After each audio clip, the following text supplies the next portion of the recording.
Мына ушул каргашалуу окуядан бери 3 күн өттү. Ушул учурга чейин жабыркагандарга жана каза тапкандардын жакындарына жардам көрсөтүү иштери токтогон жок. Бардык жарандар биригип мекендештерине көмөк көрсөтүүгө куштар болуп турушат. Кырсыктан жабыркагандарга жана каза болгондордун үй бүлөлөрүнө кандай жардамдар берилүүдө?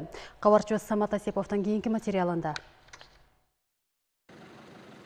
Учак кулаган каргашалуу окуядан 2 күн өттү. Бүтүндөй өлкө дагы деле кайгы муңга батып турат.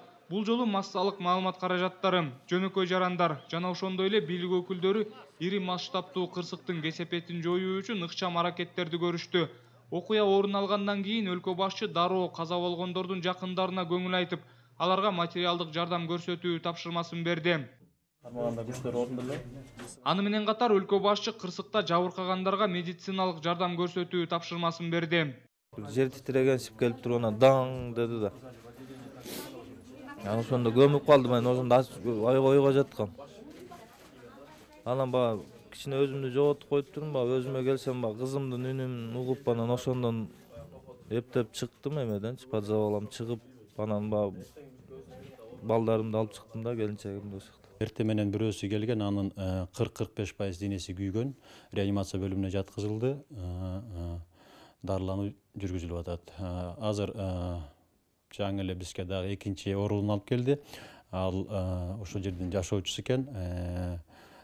Диагнозу баш мээси чайкалган, денесинин булчуңдары жанчылган, ал нейрохирургия бөлүмүнө жаткызылат. Борбор калаанын ооруканаларында жабыркагандар дагы деле дарыгерлердин көзөмөлүндө. Алардын бардыгына керектүү жардамдар көрсөтүлгөн. Өкмөткө болсо авиа кырсыктын себептерин тыкыр иликтеп чыгып, анын кесепеттерин жоюу боюнча бардык чараларды көрүү тапшырмасы коюлду. Өзгөчө Кырдаалдар министри Кубатбек Боронов менен болгон жолугушууда президент каза болгондордун жакындарына жана жабыркагандарга көмөк көрсөтүүдөн сырткары жүк ташуучу учак кулаган жерде куткаруучулардын ишин активдештирүүнү тапшырды. Ушул эле күнү 2017 жылдын 17 январин аза күтүү күнү деп жарыялоо боюнча өлкө башчынын жарлыгы чыкты.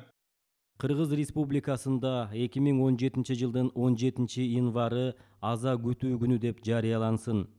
Аза күтүү күнү Кыргыз Республикасынын бүткүл аймагында, ошондой эле чет өлкөдөгү дипломатиялык жана консулдук өкүлчүлүктөрдүн имараттарында Кыргыз Республикасынын мамлекеттик туулары түшүрүлсүн. Кыргыз Республикасынын маданият мекемелерине жана телерадио компанияларына аза күтүү күнү оюн зоок иш-чараларын жана берүүлөрүн токтотуу сунушталсын. Кыргыз Республикасынын өкмөтү жергиликтүү өз алдынча башкаруу органдары менен бирдикте каза болгондордун үй бүлөлөрүнө жана жабыр тарткандарга керектүү жардамдарды берип, колдоо көрсөтсүн. Бул жарлык кол коюлган күндөн баштап күчүнө кирет.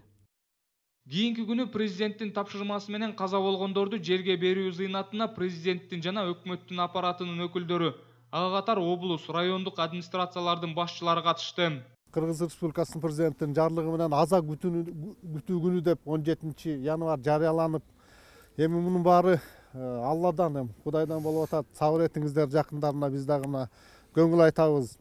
Каргашалуу окуя кече болуп өттү. Ондогон Кыргызстан адамдарын, жарандарын алып кеткен окуя баарыбыздын оор толгусуз жоготуусу болуп турат.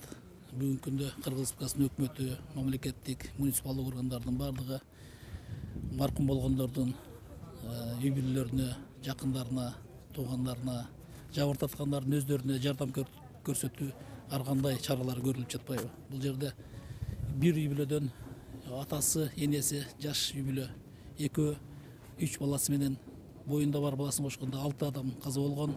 Ошонун бүгүнкү күндө тажыясында туруп атабыз. Жаткан жерлери жайлуу болсун. Ошондой эле каза болгондордун үй бүлөлөрүнө жогорку кеңеш 80 000 сомдон бөлүп берди. Бүгүн каргашалуу окуядан 3 күн өттү. Жарандар болсо жардам көрсөтүүнү улантып жатышат. Бардык өлкө аймагында жардам кабыл алуу бөлүмдөрү ачылган.